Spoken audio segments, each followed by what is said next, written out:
Hey, welcome to Smoker Talk Boxing Podcast. I'm your host, George Zayas, along with my partner, good friend, Dave Sieve. Welcome to the show. Tonight, we have a special guest star. We have a couple guest stars, but one in particular right now, Bruce Silverglades. Welcome to Hey, guys. Smoker Talk Boxing Podcast.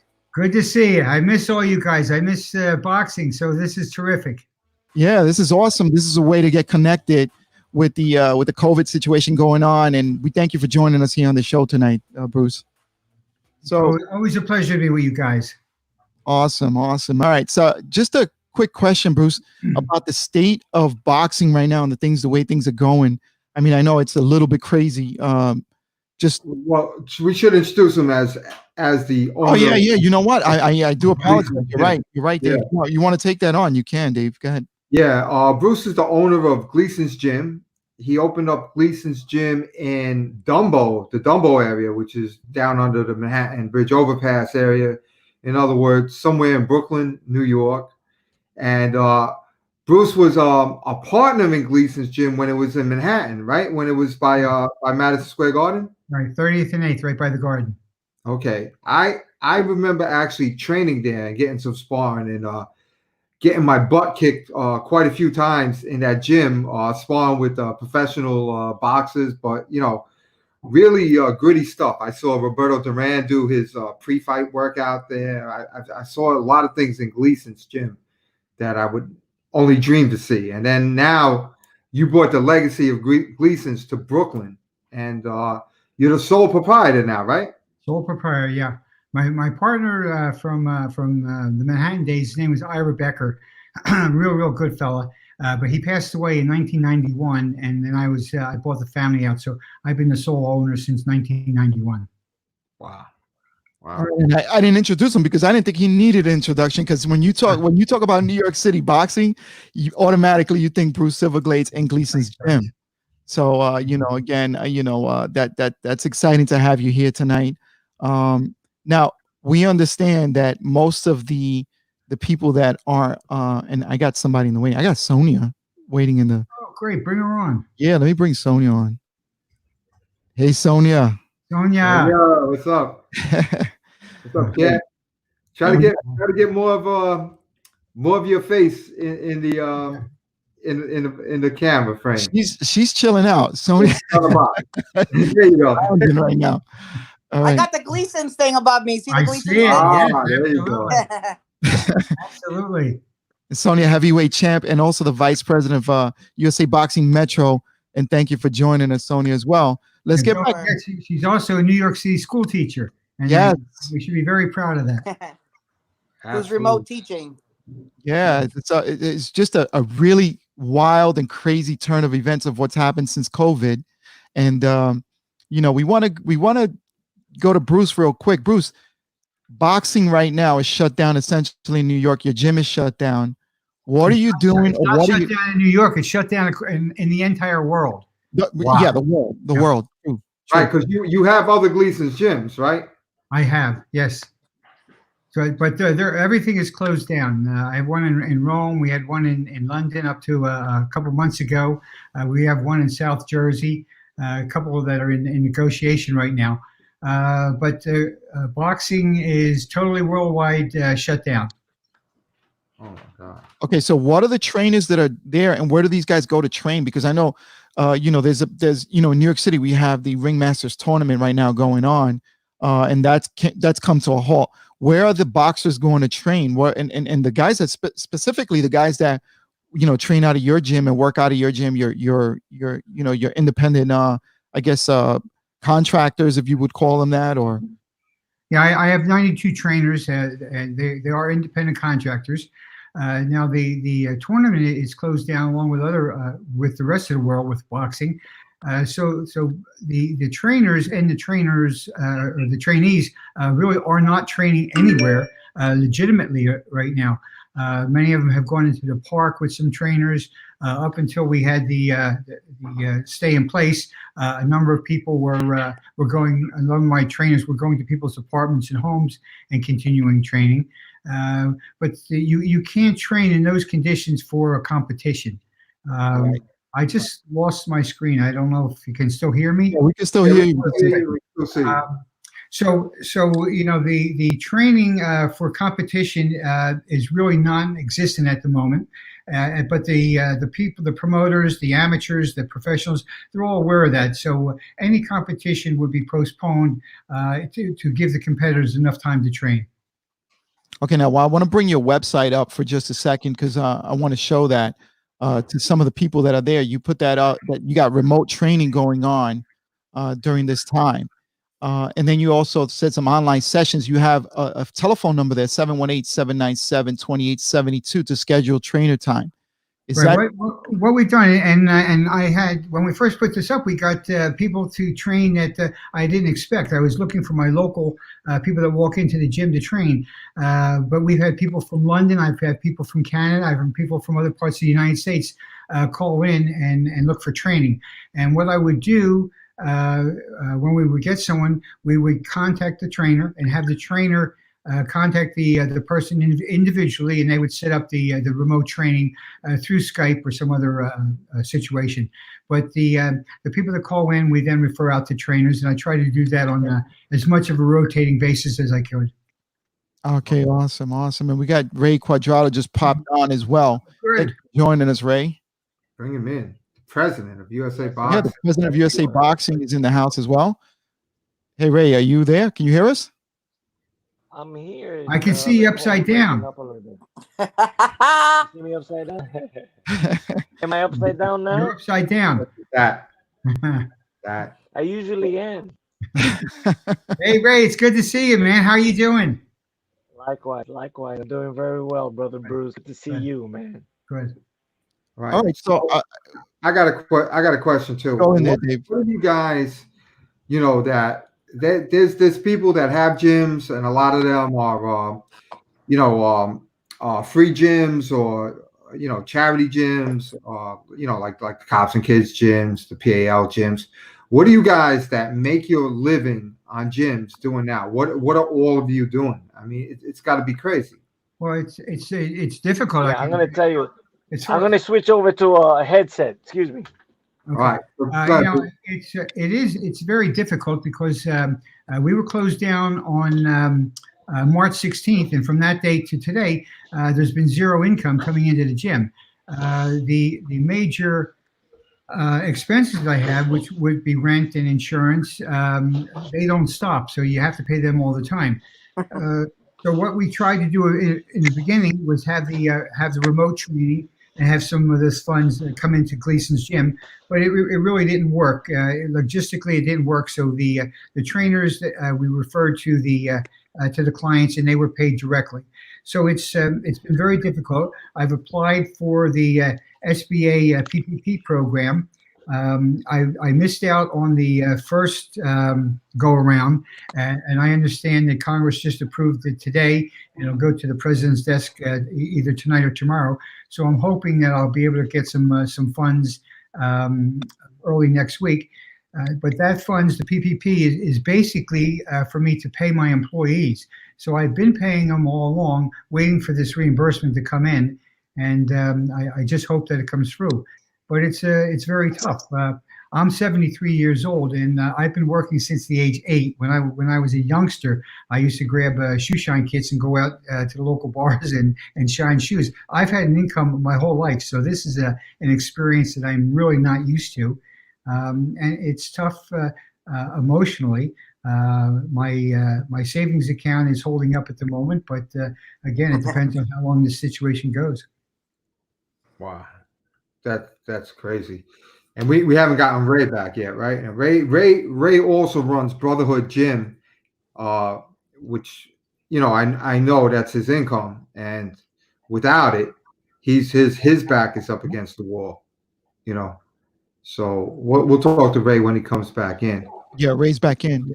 Oh, he's back in. Ray, how are you making out with your gym, because your back is up against the wall too? Oh, big time. Let me tell you. And I heard the first question. I just switched off from my Bluetooth onto a. Is he having a little audio issue? Yeah, I have an audio. I can hear him. I have a. Okay, you know what? You guys can hear me. I appreciate that. I'm getting a lot of feedback from you, but for me, this was not just a business existence issue, but it was also a personal existence issue. I draw the majority of my income, and I'm mad at myself because I didn't diversify further. I should have bought a Walmart, a stock in Amazon, and a whole bunch of other things that are taking off now.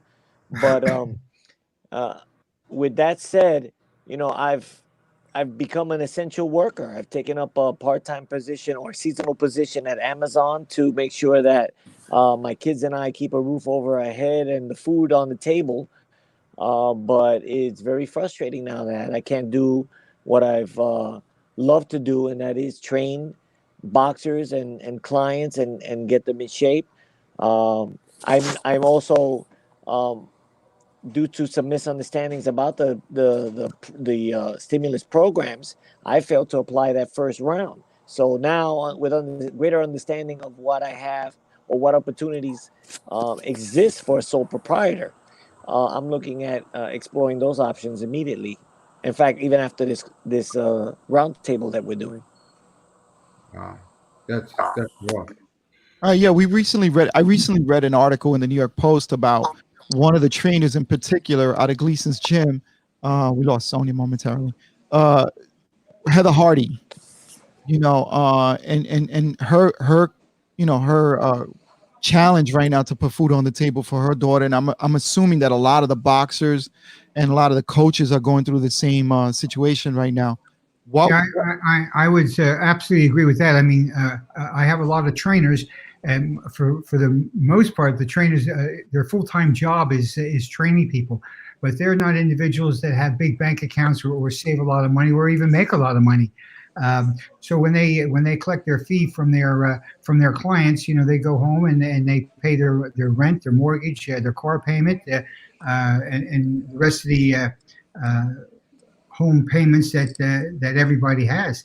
And once that check stopped and their clients stop paying them, they have a hard time, and they're not worrying about their rent. They're worrying about, how do I buy food for my family? So it's a desperate situation for trainers, but there's many people, personal trainers and people in many situations that are similar. And so the government's trying to help, but they're very slow at helping. Yeah, I want to have Sonya chime in because she's a school teacher. Sonya, I know that you work at the schools at New York City public schools, and I know this. You're getting a steady paycheck, obviously, because you're worker from the school. I think we lost her.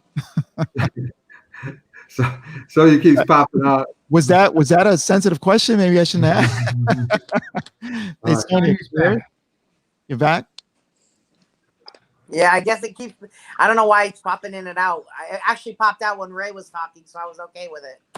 Okay, our question to you is: I know being a school teacher that you're working and you're getting that paycheck, but a lot of other boxers and trainers are not getting that. And then I know the schools right now are offering breakfast, lunch, and dinners for the families. Is that something that the school that you work at is providing? And can you tell us a little bit more about that? Yeah, they're actually offering 3 free meals per day, even to anybody. It doesn't just have to be the kids. Anybody that's hungry can eat at a public school. They are serving it at my school, 183 in Rockaway, which is right behind my house. Unfortunately, I can't go and help out because they only have the kitchen staff in there doing it. But they are giving meals to people that need them. And, we're still in the process of getting devices to the kids. Not all the kids have devices yet. So it's been a little bit of a battle, this remote learning. But, it's new for everyone, and we're doing the best we can. All right. Crazy. And then both Sonya and Ray, because they're president and vice president, what is the status coming from Colorado and coming from New York? When do we think that boxing gyms will be open again?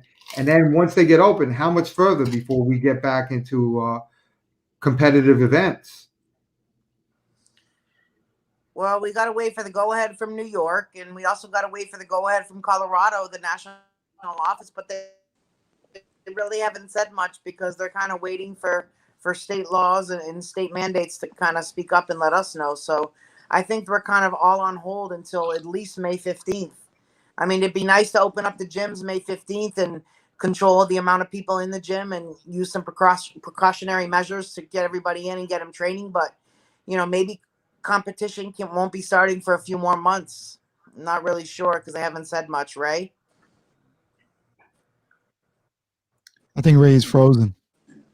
Oh, so as soon as we get the go ahead from McAtee in Colorado, we'll open up the events and get everybody going and get everybody competing again. But at this point, I think everybody's going to need some time in the gym and get in between the ropes and get into the ring and start training again, because not everybody's having that access. Some people live in small apartments. They don't really even have a full size pretend ring in their house. So Right. I think it's going to be a long road for everybody, but I think what's important now is for us to get back into the gym and get the kids training and everybody back into the groove of boxing and, wiping things down and, people wearing masks, everybody trying to maintain a safe distance away from each other the best that we can, and in Gleason's, you can do that because it's a big enough gym where you have space where you can move around and get in your own little groove. But, some of the other gyms are smaller and may not be as easy as Gleason's. But one thing, we haven't gotten any guidelines from the government when we do open as to what our requirements will be. But I'm sure we're going to need masks, gloves, hand sanitizer, things like that, which is very, very difficult to find right now. So we should probably find either a source, either USA Boxing Metro or USA Boxing National, to see whether they can buy supplies like this in bulk and we can buy from them. That would not only help us on the price, but it would probably help us in getting something. I would like 1,000 gloves for my people, but I don't know where to get it, and I don't think 1,000 would be worthwhile when you're going to some Chinese company that's making millions for a state or a government. Well, we can probably order them straight from China, made in China. Well, maybe, but I don't know. And then what would the cost be? I mean, if I were just for my gym, it's going to be a small amount, and the price would probably be elevated. If we do it through Metro for all the gyms in Metropolitan, or if we can get the national office to do it for gyms on a national level, they would probably be able to get a much better bulk rate. And I, again, I can reopen my gym. I know how to run the gym, but I don't really know where to begin calling China to find out who's selling masks and who's selling gloves. All right. I'll look into that, Bruce. I will look into that. I'll speak to Ray and see if we can do that as an LBC and make it available to all the gyms if they would like to purchase. Because what we don't sell to the gyms, we could use at shows and our events that we're going to be hosting anyways, which I think we'll need. So that would work out fine. So I'll look into that for you. Yeah, I don't think what the quantity would be a problem, because from everything I hear and read and listen to Cuomo and everyone else, this virus is going to be with us for a while. So it's not that, Right. we're going to buy a lot of them and the gloves, we won't need them in a month or 2 months. Apparently, we're going to need them for an extended period of time. And Right. so I think a large bulk purchase is better. All right. Mhm. All right.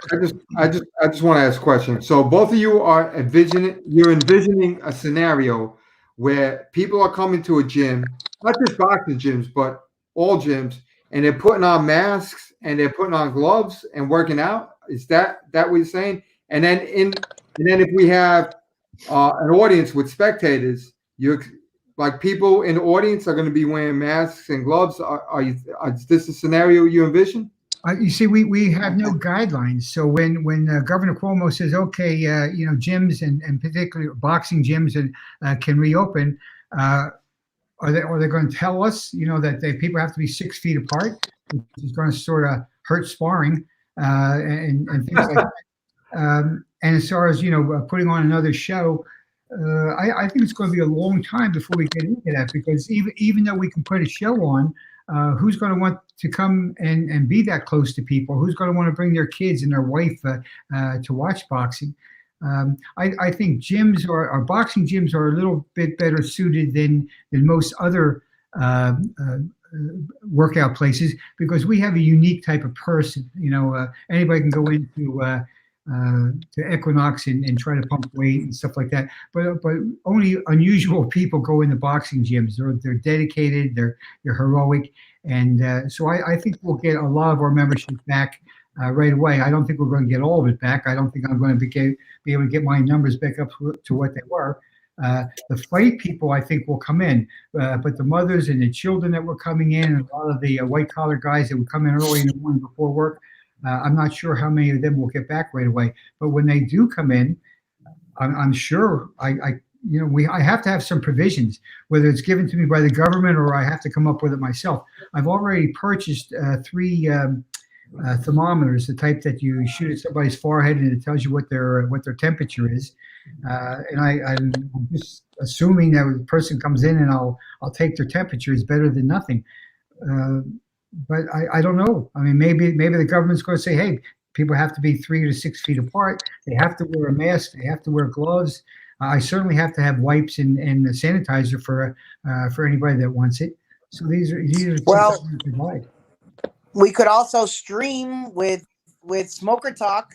It's for a small fee. We could stream the show, and just have the USA Boxing officials, the athletes, USA Boxing, the staff members, and then we stream, and everybody purchases a stream for $9.99 or whatever we need to do if that's an issue, if coming into the gym is an issue. Well, not only coming in the gym, but for the tournaments, for the resumption of your tournament. I think that's a terrific idea.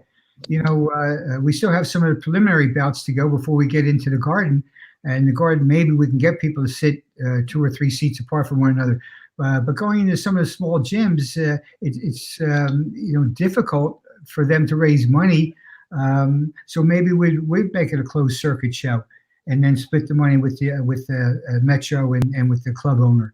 But those are the things that we have to start thinking about, because even if we open it up, even when we go to the finals of the tournament, whatever date that might settle at, the audience is suspect who's going to come and who isn't going to come.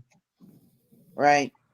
All right. So one of the questions that I have is, and this is more towards like the boxers. I mean, what should they be doing in the interim now that there are no gyms? And I want to give that question first to Ray, because Ray's been popping in and out. I just want to get him involved in the chat. What should they be doing right now in the interim?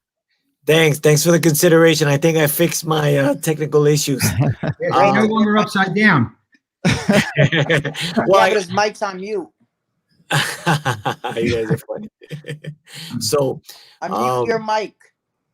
No, he's right. We can hear him. I can hear you fine. I think it's on. I don't know why I can't hear him. Yeah. So definitely considerations by athletes have to be to prioritize their training and conditioning.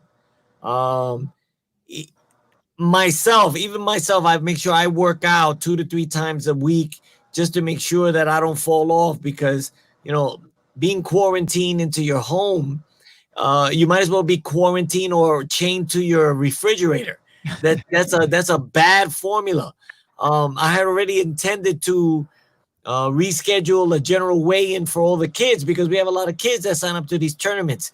These kids are going to be full-grown men by the time we get back into business here. So it's going to be a scary prospect. It's easy to imagine some of these JOs coming in 5, 10, 15 pounds heavier than what they signed up at.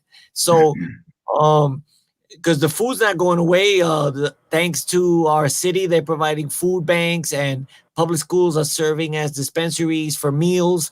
So thankfully the kids are eating. But the question is, are they training? One temporary solution was to have these kids go out to the park. Now they shut down the parks. So it's going to require a lot of personal discipline for the elite athlete, which always, make no mistake, this situation is no different from day-to-day lives for a committed athlete. You will always required to exhibit and demonstrate and perform at a level that required you to have a very high level of discipline in your training, in your eating, in your resting, and of course your supplement program, if that's what you do. And so that's not going away anytime soon, and that is very much required now to maintain the conditioning or possibly improve. For some, this may be the opportunity to eliminate those distractions that they had throughout their lives, with all the options that were available to them, where to hang out. Oh, I'm out in the hood. I'm going to do now you can't be anywhere. So if you're an individual that doesn't have to worry about the day-to-day existential problems that we all face, and you can just focus on training, which is why it's always best to compete as an athlete when you're younger. The older athletes and the older you become, the more discipline is required for you to excel in the sport, because basically that's what it's all about. You're going to have to force yourself to do things, and you may not have the availability of other people around you to push you, particularly your coach. So those are very strong issues. Thank you for the opportunity, guys. No, and I want to weigh in on something. I want to just give a couple of shout outs to some of the people that are tuning in, because some of them are the athletes that I recognize here, and they're tuning in. And it's important that we put this together, especially with the heads of USA Boxing Metro and gym owners as yourself, Ray, and Bruce. Justin Traveso is checking in. We want to say a big shout out to him. And Ryan Lopez is also tuned in. Angie Mendoza, she's a staple also at the Gleason's gym. She's tuned in as well. So we're going to give a couple shout outs to them. Kathy Rivera, Power Move. Let's see who else we got here.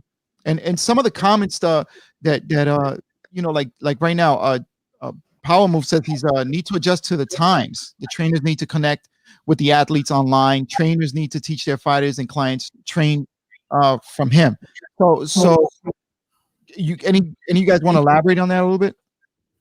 Well, listen, the training inside the gym is something that they can't do, obviously, but they certainly can do their running. You're allowed to go outside. You can do your running. You can use a jump rope. You can do your shadow boxing at home. So you can keep your cardiovascular up. And what Ray said is absolutely true. You've got to watch what you eat. Okay, if you're in a tournament, even if you're not in a tournament, you have to keep your level of your weight stabilized. So there's things that you can do, and the better athletes will do this. They don't need me to tell them to go outside and run. They know to do that. So your elite athletes, your better athletes, this is something that they put up with and do every single day. So the only thing that they're really going to be missing is the sparring and the mitt work and with their trainers. But they can certainly do their running, they can do their jump rope, they can do their shadow boxing, and stay up to par that way. Definitely. All right. Okay. So Justin Traveso says he can agree more with Ray. Fighters' discipline is tested during these times. Absolutely. And I got to agree with Justin as well. What's going to happen with this is some of the elite fighters, in my opinion, what's going to happen if they're not training and they're not taking care of their bodies and they're not eating right, they're going to become subpar. And the guys that are subpar, that are taking this serious and they're watching their diet and they're working out, they're going to move into that elite status. Would you guys agree with that statement? Oh, totally. Absolutely. Yeah, 100%. All right. So what I got is a question more. It's a little bit of a statement, but it's a question too. Let's take a look at this. Right now, we don't know where this COVID's going, right? We don't know where it's going. And now, let's say we open up in May, and let's say we're going to have the tournament start again in July, and baseball is going to start, and all these sports are going to start. And now we might get round 2 of COVID, which nobody knows about. We don't know if it's going to go away unless they find a cure. Forget the they haven't really forget the vaccine. They haven't found a real way to really treat it yet. I've heard different treatments about it, but when you take a look at things and you say, all right, I'm going to have a tournament, or I'm going to have a boxing show, or I'm going to have a baseball game, how many people are going to come out? And are they going to be scared? How much are they going to follow it? And how much is that going to affect Walt Disney? How much is that going to affect the entertainment industry in general? Vegas, where everybody comes out and it's a big party for a big fight. What's going to happen? Do you see any of this? Are we looking into the future at this? Oh yeah, this is something that I was alluding to earlier when I was saying that we might have boxing shows, but it's going to be a question as to how many people actually come out to it. And this is something it's a worldwide situation. It's not something just for boxing and just for Metro. This is entertainers. Any kind of a show that you have, whether it's a concert or an opera.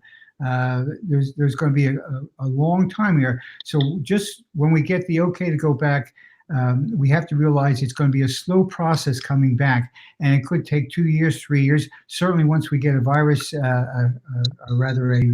a cure for this virus, we'll be in better shape. But until then, it's going to be a very, very slow process back, whether it's a person who just wants to come in and train at a gym where people are sweating, where people are panting and out of breath, or whether you want to go sit at a baseball game or a football game. It's going to be some time to come. Now, you're going to have some hardcore athletes and hardcore fans that are going to want to do it. But the father that says, geez, I don't know whether I want to bring my two sons to a football game where there's 80,000 people in a stadium. There's going to be a lot of questions here. So we're going to rebound. We're going to get a serum for this to get rid of it. It's going to take time. But we will get a recovery here. People are going to get back to work and things will get back to normal. But it's not going to be overnight. It's going to take time. Right, another couple Exactly. of things. I think some of the viewers here, like Power Move says, I think he thinks it's a good idea to sell it online, and I think that might be the right thing to do at this moment, just to keep everybody safe. And like you said, there are going to be some hardcore people that are still going to show up. They're just going to go and they're going to go to stadiums and they're going to take their chance. All right, so I want to switch things a little bit because I want to recognize a couple people. We had some losses, in the last week or so, due to COVID within the boxing world. One of them that's really close to all of us here is Francisco Mendez from the Mendez Boxing Gym. He died as a result of complications from COVID. He was 61 years old, and now I just want to express that we at Smoker Talk, our thoughts and prayers are with his family. And we wish him and his family the best during these difficult times. We had a lot of losses actually. Metro had obviously the other one from Mendez was Nelson Cuevas, who was involved in amateur boxing and pro boxing for years. He also passed away a few weeks ago. We also had a coach named Lenny Mosley, who was out of one of the MMA gyms in New York. He died from a result of COVID. About a week and a half ago. Bruce, who else passed away from Gleason? Somebody. Bob. Right after. Bob Jackson. But he didn't pass away from COVID-19. He had been sick. He was in a home.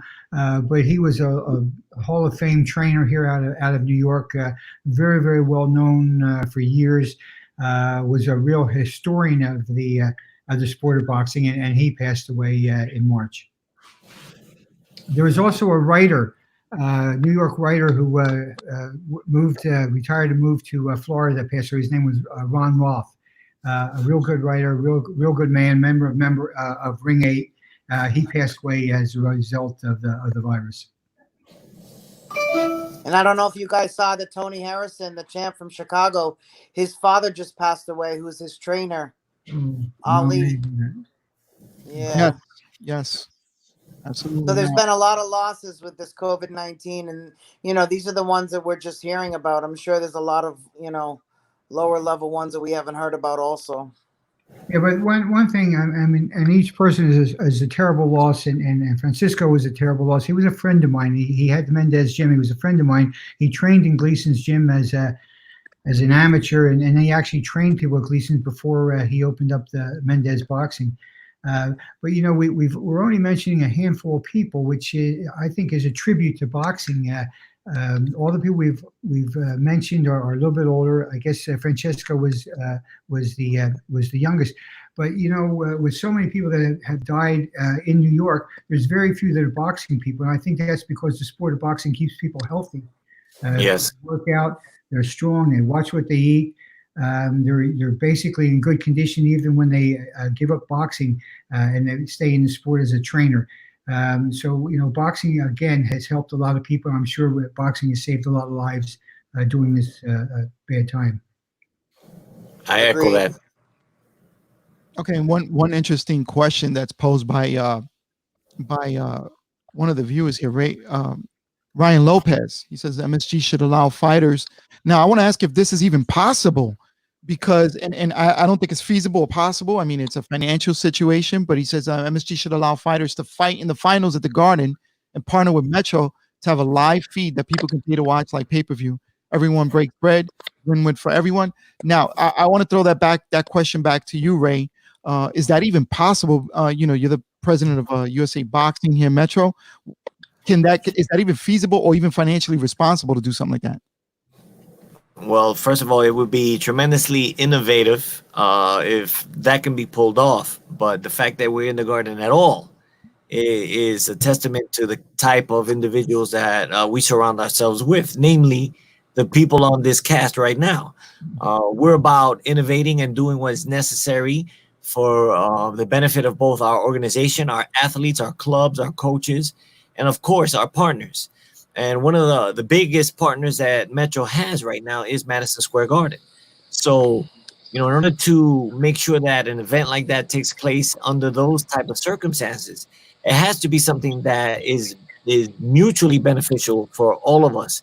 To the degree that it was with our last situation or agreement. Getting us back in the garden was a monumental feat. We had not been there for our premium tournament since 2012. Getting back in there is a tremendous accomplishment for Metro, thanks to the success of and the cooperation of all of our partners, namely you guys. And so, helping us get back in there and doing it under a different set of circumstances is going to take heads coming together to figure out a solution despite the circumstances. And that's what boxers do. Don't forget that we all here owe a large part of ourselves to the sport of boxing. And what that means about us is that we're the type of individuals that embrace challenge. We embrace adversity, embrace difficulty. And so we don't back down to problems. No, rather we confront them. This has been the hallmark of our attitude. And so the beauty is that when last faced with a struggle like this one, Metro came together with not just its members, but also our primary stakeholders, which are our club owners, to come up with ideas, to help us succeed. And in that case, create a brand new tournament. So that's something we had to do, not that we wanted to do, but something we felt that we needed to do. Now we have another set of needs, another set of circumstances that would require us to once again adapt to the situation and put forth ideas. So, Sonya and I are constantly discussing these issues. For many years, she and I were referred to as husband and wife in boxing. And so we constantly share these ideas back and forth, and we're going to be doing that again. But this time we'll be extending our family. And so that means not just the hosts of this event, but also the people that are watching the event. We'll be looking for ideas. First of all, that idea by Ryan Lopez is a fantastic attribution to the type of people that we are. We adapt, we improvise. That's an expression that comes from the Marines, but was echoed into my ears for years by my predecessor, Joe Higgins, who said, as Marines, we adapt and improvise. But that's not just Marines that adopt that philosophy. It is we, the warrior, who live by a code. Many call it the Bushido code, but for us, really, it's a warrior code where we adapt to the circumstances presented to us, and then we learn to thrive. So even in this hardship, there may be a silver lining that we can fall back on and say, yeah, we can do something like that, but it's going to take a lot of innovation and a lot of discussion to make it happen. All right, Ryan Lopez chimes in again, and he says it's just sitting there. The garden is just sitting there wasting space. Imagine my feet. Now, it's not as easy as I think Ryan Lopez puts it out. Let's talk a little bit about things that I've been running amateur shows since 1996. I've been in boxing pretty much most of my life, and the one thing that a lot of boxers don't understand, a lot of boxers don't understand, is that all parts of the boxing world it's a business. It's a business. So if you open up a gym, you have bills to pay. You got to pay rent. you have to pay electricity, you have to pay insurance. And to do that, you need membership and you need paying membership, you know. So these are the type of things happen. Same thing with if you're going to promote a show, you need asses in the seats. If you don't have people coming to watch you and people paying for it, Madison Square Garden isn't free. That place costs a ton of money to rent for the night, and you better sell enough seats to pay for that rent. Otherwise, you're in a hole and you've thrown a show where you've lost money. You know, and these are things that are important. And what some people don't realize also is that the boxing community, and sports in general, is basically you are rooting. It's like social media. You're rooting for other people to come along. You're rooting for other gyms to come up. Why? Because that gives you more boxes. That gives you more interest. That gives you more competition to box against. And you want white collar boxers to come in, not because they're good boxers, but because they bring in some funds and you could do some shows with them and they could pay membership fees, and then they could also talk to the kids, and you have correspondence there. You want like what I'm doing with the police shows and the civil servants. You want them boxing because they bring in a whole nother crowd that supports the general boxing crowd and the general gyms. You know, there is a business of boxing. Mayweather would not make $300 million if he didn't have 2 billion people interested in seeing him lose. You know, like you need that. I don't think James Dolan, the owner of MSG, would not be very happy either. And remember, but listen, the thing is, if we get to basically studio boxing, okay, and we get to Madison Square Garden, let's use them for the finals.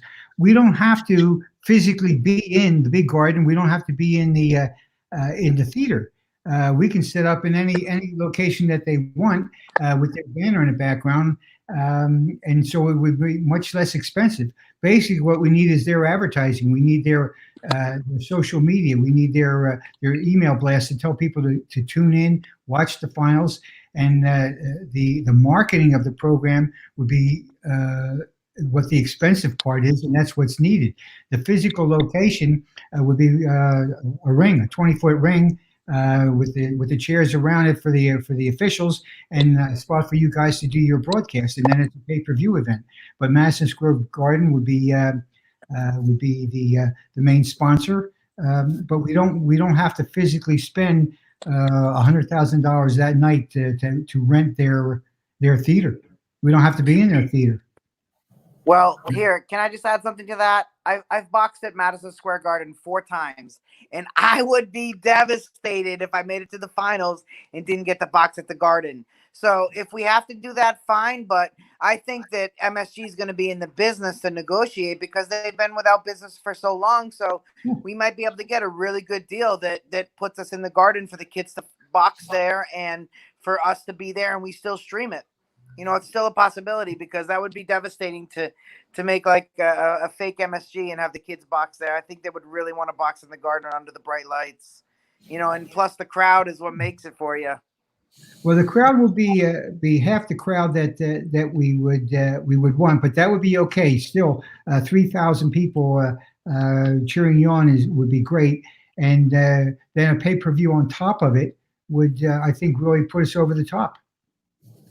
Yeah, I mean, anything that'll work to make it work for the kids sounds good to me. That sounds good, and I like the fact that people are showing Bruce and Sonya are giving different aspects to the business, because that's what it is. It's a business, and if you can make it work, and if Madison Square Garden needs business, well, then that's going to be part of it. Which is great, and that's what I was saying. Yeah. All right. So also, we want to acknowledge somebody else that just passed away in the professional boxing world. You had Eddie Cotton, also one of the people chimed in. I just also want to acknowledge him, and you know, we pray in our thoughts and prayers are with his family. And there are many others, and forgive me for not knowing all of them, but you know, we just want to we expressed that earlier of the boxers, but just want to go ahead and acknowledge that now. I want to move this a little bit also. What's your gut feeling of how long these gyms are going to be closed? Like, what do you guys think? I mean, they're talking about May 18th. Do you guys really see that realistically happening? And whoever wants to chime in first. Well, I would love to see May 15th, but I'm looking more towards the 31st, May 31st. And I'll be very happy if we can get in there on May 31st. May 15th, I think, is just a little too soon in New York. We're still the epicenter. And although our numbers are going down, unfortunately, over 440 people died yesterday. And there's a lot of people dying. There's still 1,300 people a day going into the hospitals here in New York. So I'm not sure whether 2 weeks will bring us down to the numbers that are controllable.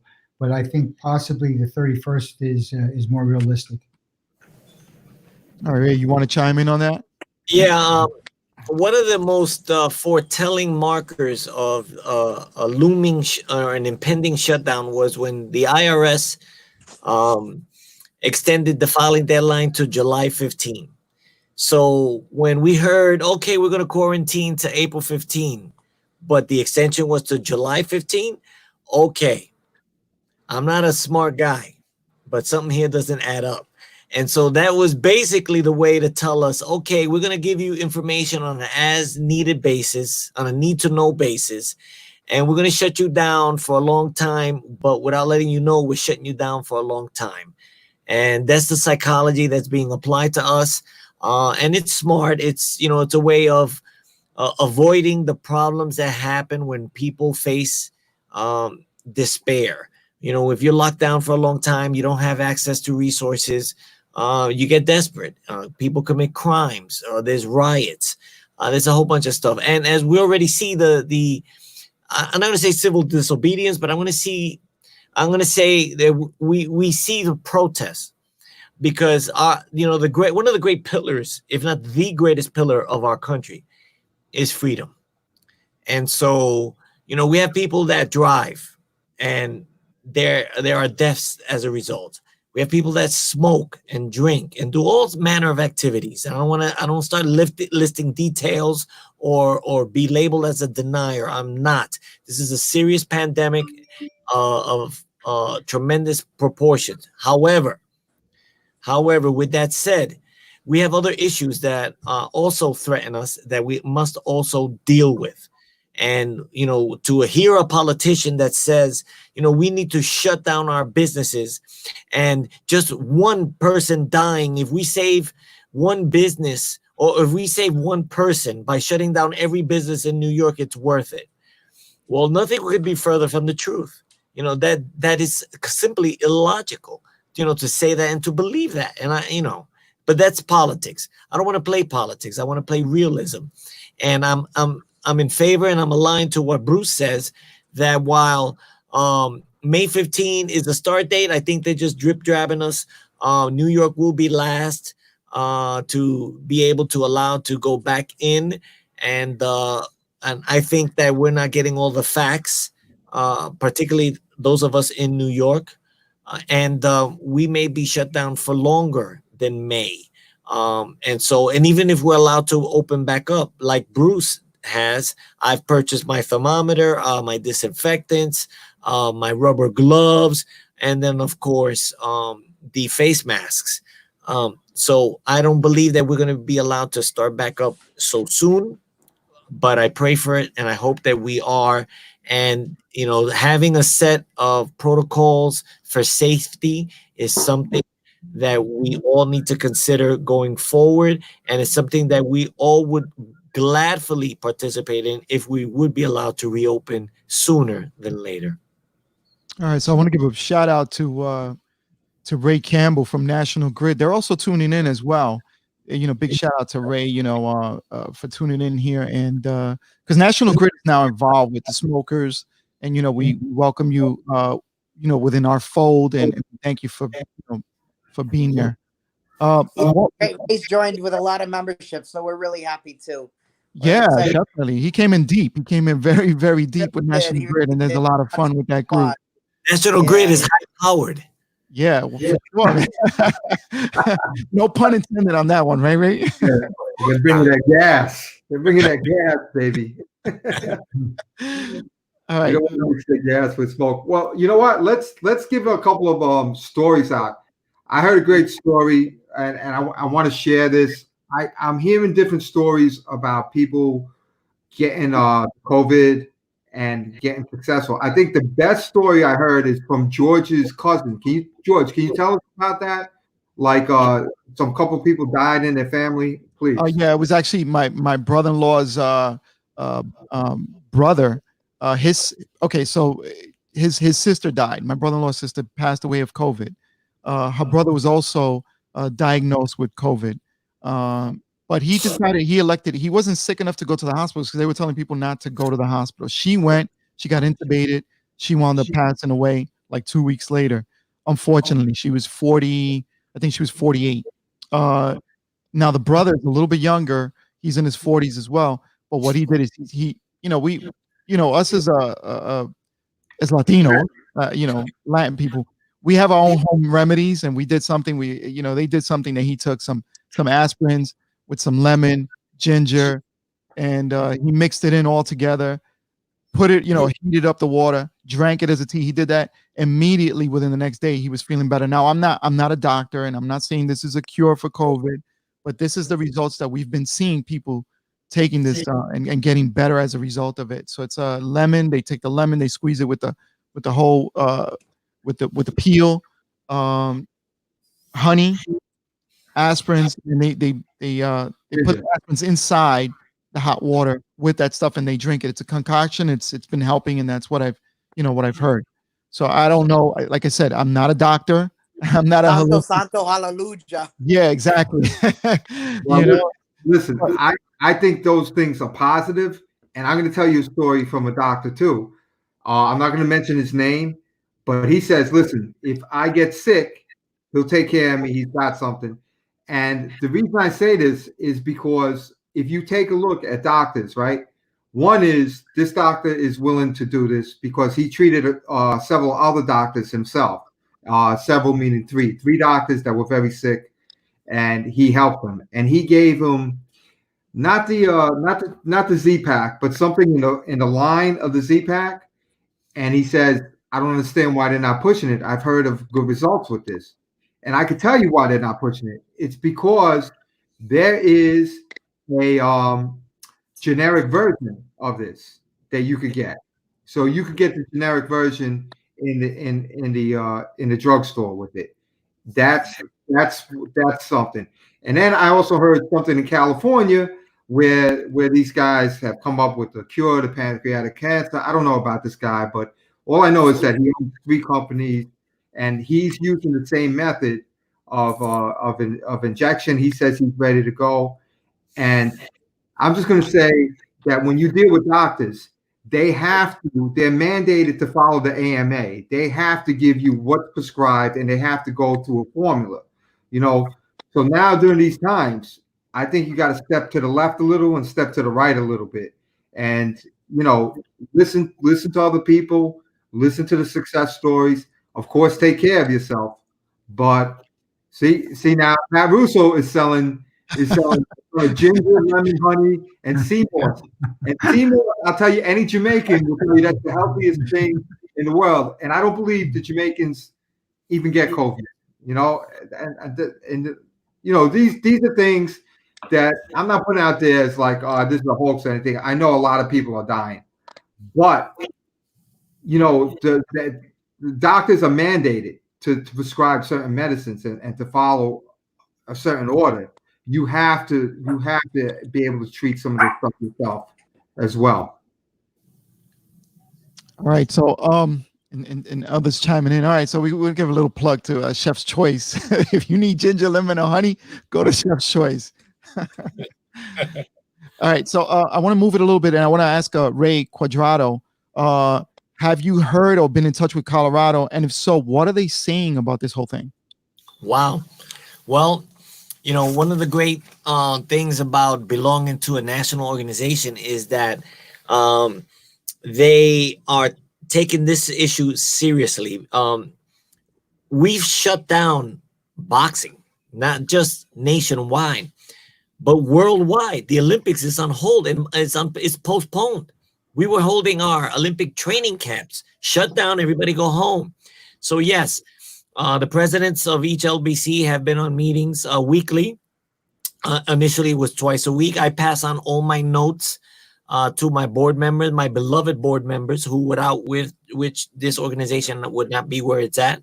And so I pass those notes on, and I want to present a full, detailed report to our members. However, as the information comes in from Colorado, 1 week, because we're relying heavily on national resources from the CDC and other agencies that are interacting, and there are developments. So the first report is not the same as the most recent report. So I don't want to fluctuate with people's emotions, getting their hopes up or anything like that. So as we see some gyms open up sooner than others, remember they open up beaches in Florida. Next week, Georgia is going to open up. I think that's a mistake, but each economy will have to deal with their own livelihood. But there's a return to training protocol that's going to be put out.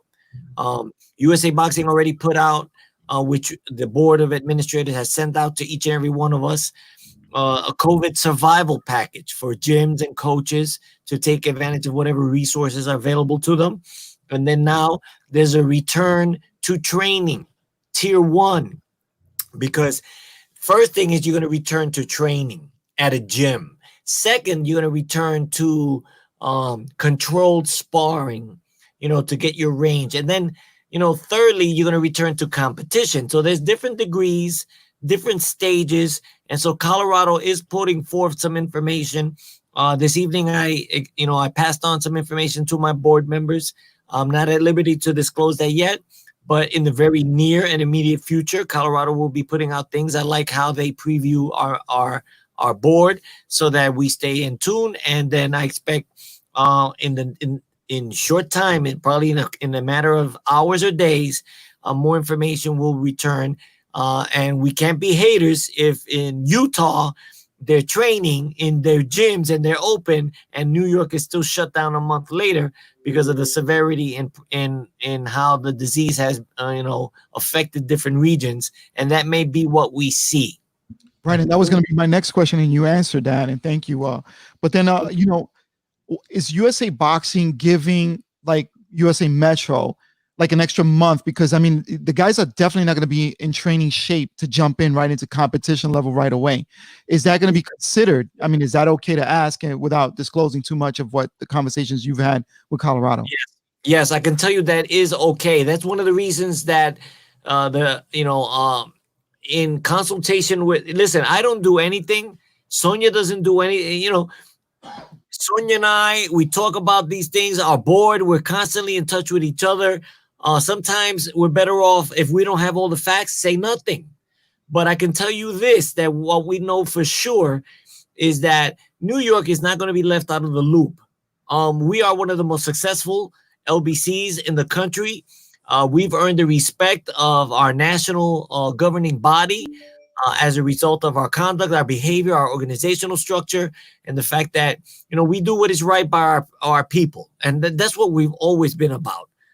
And so New York will have the opportunities to compete alongside everyone else. That's why we want to make sure that our athletes stay in shape, do their training, so that when we're back into our training in the gym, we're ready. Don't wait till you get to the gym to get ready. Stay ready. And there's an old proverb that says, I'm not trying to get ready. I stays ready, so I don't have to get ready. All right. Words of wisdom. And Pat Russo has a question in the chat. He says, if we open up the gyms May 15, when do you anticipate the ringmasters starting? I'm gonna toss that to Sonya, because Sonya and I have discussed some of those issues, and I want her to get some love. Sonya, what do you think about that? You want me to take it, or you take it? Does she hear you? Can you hear him, Sonya?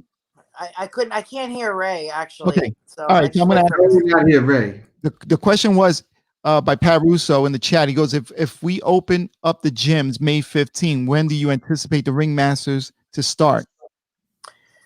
I mean, that's really a tough call. First of all, we have to wait. Even if we open up the gyms May 15th, we have to wait for the go-ahead to allow sanctions from the national office. So if New York allows the gyms to open May 15th, you know, USA Boxing could say July 1st. So until we get their permission to have their sanctions, then we can't do anything. So I can't really answer that question for you right now. Not to mention that the mayor has said he's not even opening up beaches and pools this summer.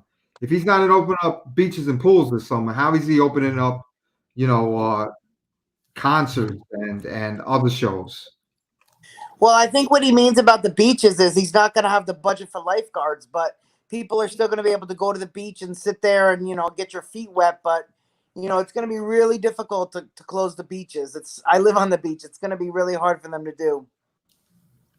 Yeah, Right. I see people just, you know, and it's not that they're being civil disobedient. They're not being civilly disobedient. It's just that, you know, there's so much you can take. The summer's coming up, and like you said, people are going to want to soak their feet in the water, and the budget obviously is shot. You know, with all the money that's being spent on this COVID stuff. So, and I just see the parks going back to being packed, and I think what they meant by shutting down the parks were more like the playgrounds where you're touching things. I think it's okay to go in there and jog and do all that kind of stuff. You know, and correct me if I'm wrong. I've seen padlocks on. Listen, I tried to go to the track the other day. I've seen padlocks on every public park. Everybody shut down out of everything right now. Okay. All right. So any last things you guys want to pitch or talk about before we bring this to a close? Because we've been an hour already. It doesn't seem like that it's been an hour, but we actually have been on for an hour. Any last I want to elaborate. I just like to shout out. I don't know if Ray's talking because I can't hear him. Is he Okay, talking? we'll put you on, Sonya, again. Okay. So, you know, I just want to shout out, you know, the ringmasters, the athletes, just to stay positive and stay in shape. You know, Paparazzi Promotions, Angie has a big show coming up in May that we're going to postpone to August. We have the district attorneys boxing. We have Corporate Fighter coming back. We have the Smoker to make up. We have an FDNY show to make up. So we have a lot of exciting events planned. And as soon as we can get them going and get them rocking, we'll get them on the calendar and get everybody ready. So we're looking forward to getting back in action. Sounds great. Ray, you wanted to chime in? Yeah, I just want to add a timeline because, you know, we can't really give a timeline. But listen, if all factors are fine, then we can see from when we're allowed to resume training to the time that as soon as Madison Square Garden, we can negotiate a deal with Madison Square Garden to return for our final there. It looks to be between opening and closing being the finals at Madison Square Garden, a period of maybe 2 to 3 months tops. So you figure train for a month, eliminate for a month, and then our finals. And that could take place during the span of 3 months, God willing. All right, and we opened up with Bruce. I want to end it with Bruce as well. Bruce, you got any words of wisdom or anything you want to add before we're ready. Gleason's is ready. We took the first week that we were shut down and repainted the gym. Everlast supplied us with a lot of up-to-date and new and clean equipment. So we're ready. All we have to do is open the doors and have the people come in. And we will have it as sanitized as possible. We'll keep it as clean as possible, and we'll work with the government, whatever rules and regulations they give us. But get ready to start boxing. We're ready for you. Can't wait. All right, it sounds awesome. Dave, you have any last words or anything that you want to add? No, I agree. I agree with everybody. You know, stay safe. Stay watching the Coach's Corner on Instagram. I'm giving away a lot of tips for coaching. Hopefully, you could practice them, and you know, I just can't wait to get back to the game, just like everybody else. Yeah, and So just ring the bell to the house.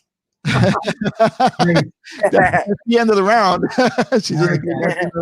All right, so you know, if you join the Coach's Corner, check us out Tuesday nights at 8 o'clock. We have currently a contest going on, and you can win a free pair of Smoker Talk socks if you take the shoe challenge, the shoulder challenge.